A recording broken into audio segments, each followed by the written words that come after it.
Good morning dear students. Today we are going to start exercise 5.2 question number 1 and 2. Exercise 5.2 question number 1 and 2. First we have to see the basic part of this exercise. In this exercise we have to study about equivalent versions of Euclid's fifth postulate. Equivalent versions of Euclid's fifth postulate, that is, for every line L and for every point P not lying on L, there exists a unique line M passing through P and parallel to L.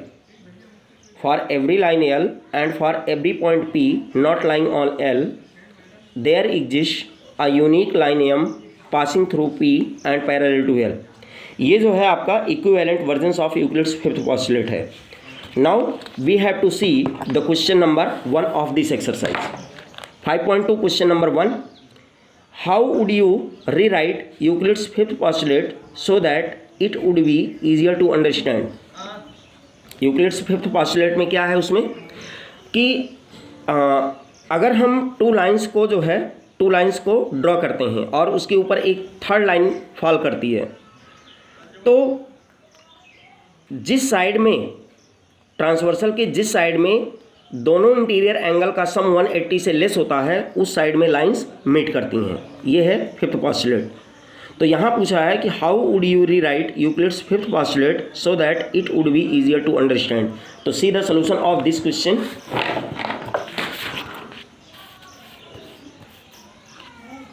It is equivalent versions of Euclid's fifth postulate.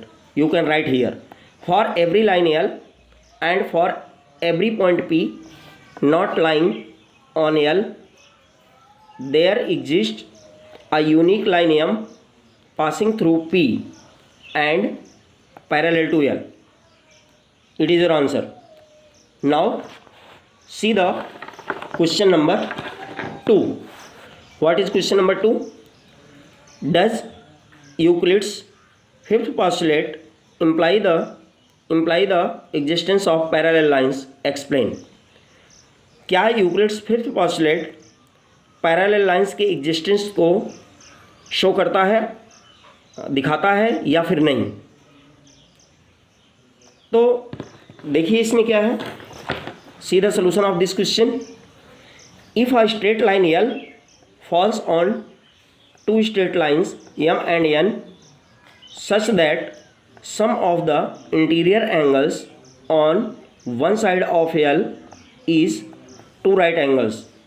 अगर less than two right angles होता है तो उस side में दोनों लाइनें meet करती हैं. ये यूक्लिड्स फिफ्थ पोस्टुलेट कहती है.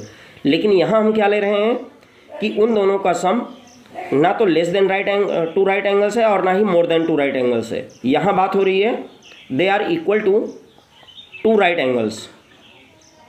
Then by Euclid's fifth postulate the line will not meet on this side of L.